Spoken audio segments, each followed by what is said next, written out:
Wanda, welcome here. We are here in Amsterdam at the conference of Inspire to Live. Yes. What brought you here? Well, I've been here for, I think, over 10 years, and the Inspire to Live inspires me a lot because I think so many patient advocates together who are really fighting for a better understanding of their disease, connecting to each other, is bringing so much good. I've been working as a chest physician, lung oncologist for many, many years. Known in the Netherlands? Known in the Netherlands, not because of my oncology, but because I'm an anti-tobacco activist. You are. And I think for me, Inspire to Live, really, Peter Kapitein was one of the first who really saw the enormous chances of prevention. Yes. Because 30% of all cancer mortality in the Netherlands is due to smoking. So can you imagine? You say all cancer? All cancer. Not just lung cancer? No. It's okay. Obviously, it's lung cancer, but it's 15 other cancers as well. So are influenced by smoking? Yes. So like bladder or caused cancer. by even? Yeah, well, bladder cancer is more than half. All bladder cancers are due to smoking. Even pancreas cancer, throat cancer, colorectal cancer is an increased risk when you smoke. So if we just quit smoking, we get rid of 30% of cancers? Cancer mortality. Mortality. I mean, that's really a difference because, of course, there's a lot of women with breast cancer, but the mortality of lung cancer is more than breast, prostate, colorectal combined. Because it is legal, right, in many cases when you have that kind of cancer caused by smoking. Yes. That's what you say. Of course, something changed when the immunotherapy started 10 years ago. So it's a little bit better prognosis, but still it's a very bad prognosis. Yes. So Peter Kapitein, who is the founder of Inspire to Live, saw this very at the early stage. You say he saw the, let's say, the value of prevention, and that's your field, isn't it? Yes, that's my field. So you actually united, and that brought you to Inspire to Live. Already 10 years, you say? Yes, but it's not the only thing, of course, but I also like being together with patients on the same level. Mm-hmm. And in the hospital, you can't help it, but because you have to tell the therapy and everything, so you know more than the other. But I think in this situation, you level much more, and you can really talk about what is good for patients, not talking about them, but with them. Is that not possible in the hospital? Well, it is, but I think the biggest problem for me, I'm a little bit a doctor's advocate then, that you only have 15 minutes for a patient. Yeah. And for me, that was not enough. 15 minutes to explain how the CT scan is, that there's progressive disease, that you're going to need another therapy. And patients they come from all over the place in the Netherlands, and then you only have 15 minutes, you know? You just get it over the line, you know, you need to inform them about everything. Yeah. You don't have the time to have a dialogue, you say. No, and I think the holistic part, which I really, really like, you can have that like conferences on this with people who have cancer. I don't see them as patients, but people who have cancer. Right. And I can have cancer tomorrow, but you really learn from people with cancer when you have really time to listen to all the stories. And also, for me, it's very important, the inequity. You know, we have that in the Netherlands as well, the health inequity between lower and higher educated people. But then at this conference, you hear the global, of course you know, but if you hear that there's such a difference it's enormous, isn't it? It is enormous, and we are talking about such very expensive medication for everyone, because that's very good. The health system in Netherlands is very good. Everyone has the chance to get immunotherapy for 100,000 euros a year. But when you hear stories from Africa, you say, wow, that's really sad. And then they are here and they come to listen to us, what's possible in our country. But I think it's very good for us to realize that for them, and then as an oncologist, how do you do that? I'm sad with 15 minutes, but they are sad because they don't don't have the medicine. No, and not for everyone. Some rich people, of course, but not the group, not the most of them. It must be hard to actually realize. I think it's for them, it must be so hard to come here and hear. They seem very, very inspired. Yes. They seem very enthusiastic about getting together. That's true. I asked them as well what they thought of this, and they said most of the time it's the inspiration. Yes, is that the same for you? Yes, absolutely. And what inspires you being here? It inspires me that people are very warm, listening, paying attention to each other, yeah, it's very totally different than a normal lung cancer congress. Right. Yeah. Okay. So it's different, and that's due to the fact that people are from all over the world. They have the same interest, advocacy. Yes, I think because the patient is the main issue here, and you only do the oncology. You work for the patient. So I think the patient is center of all here. Yes. And I think that's why it's so beautiful. Yes. Now, prevention, is that still a big part of what you do nowadays? Yeah, as well. It's the only thing.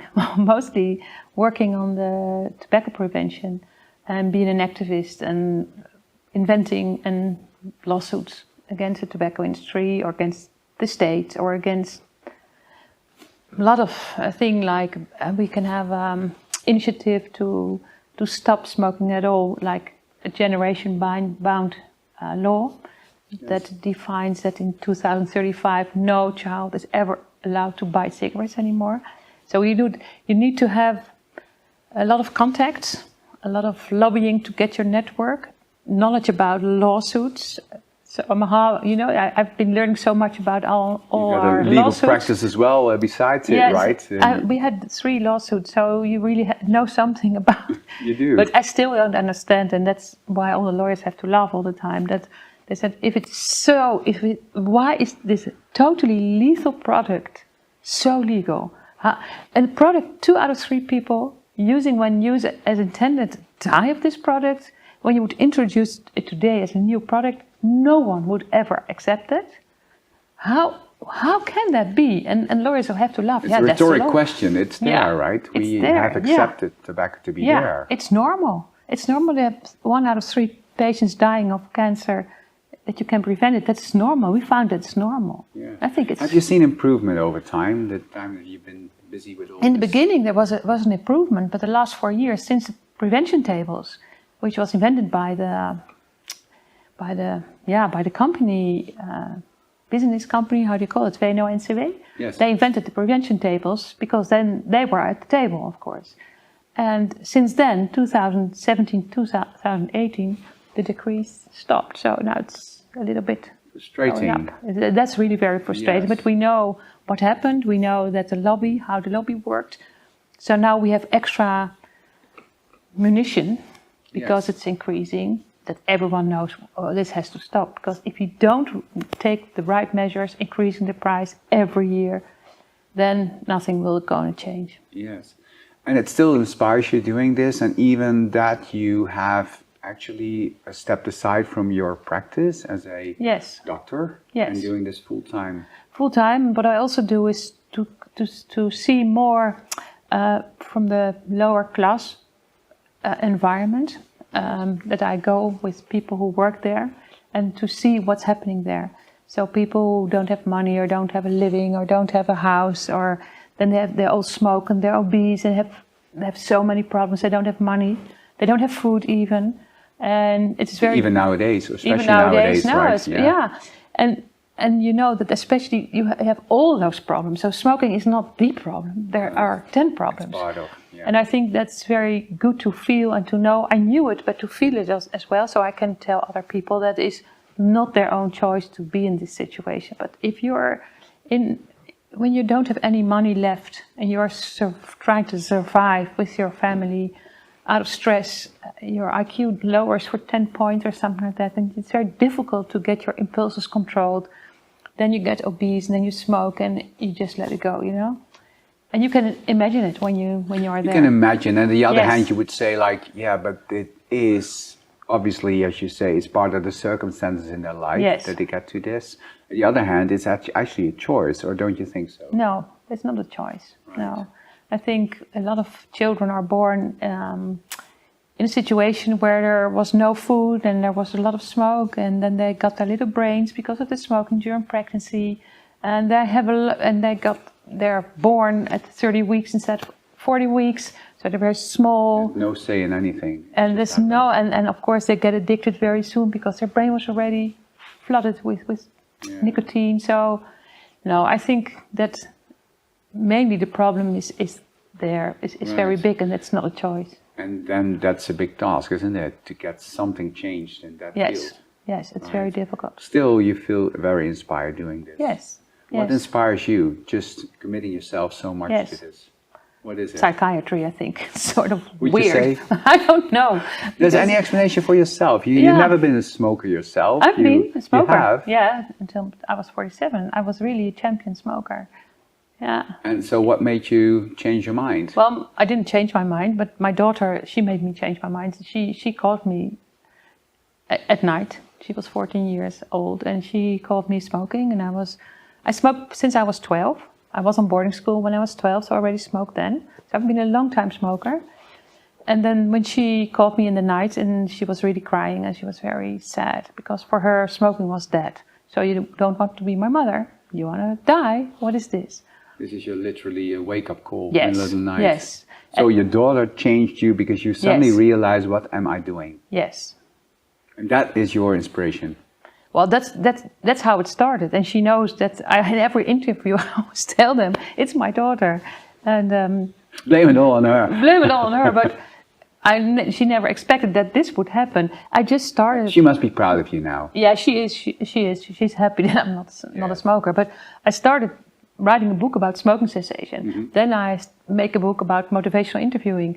But then after 3 years, I thought, well, but every day 70 children start smoking, and where all those books? That's rubbish. We have to do something about those children. I'm going to tell them how it works. I'm going to explain it. And I didn't know anything about the lobby, about anything. So I really learned. So you thought it was behavior? It was. Yeah. I just tell the politicians that it's really bad. That a lot of people die of cancer. It's very, very terrible to die of lung cancer. Someone has to tell them, and then it will. And then nothing changed. So very slowly, I found out how it's working. I read everything. Revealed the truth underneath, right? Yes, yes. And that's the lobbying. Yes. That's actually the marketing underneath. Yes. And so the strategy. And then you get so upset and so angry. And I read so much about all the tobacco industry documents who are online because they lost the lawsuit in the United States, the Kessler case. Yes. And then if you read it and every time you get more angry, how they focused on women, how they focused on HIV groups, how they focused on LGBT groups, that they sponsor the gay pride, all where people are in a situation like women, like homosexuals, that they are in a different league, then they're going to target them especially because they get extra attention in their marketing, and they are so false. And since I found out that they call the children the replacement smokers.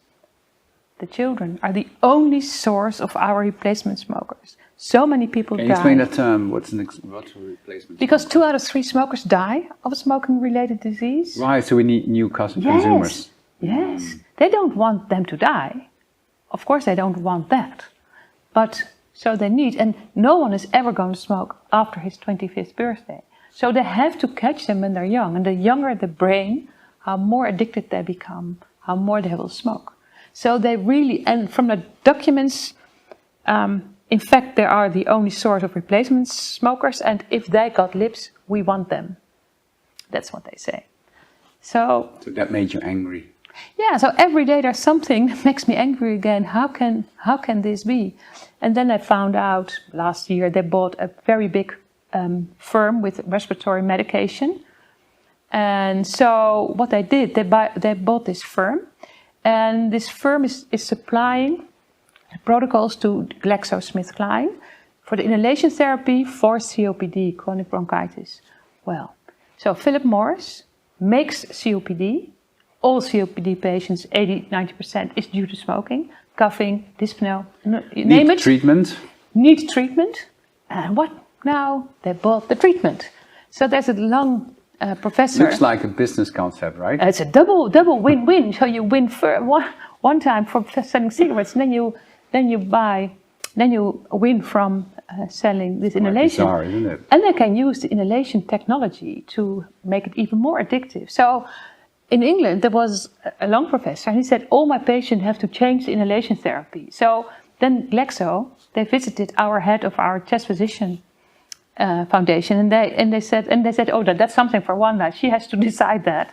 So we had, with our foundation group, we had a discussion with Glaxo in Corona time, and said, yeah, well, but it's not so bad. But I said, oh, not so bad. How much money is it about? It's only 200 million. It's not so much.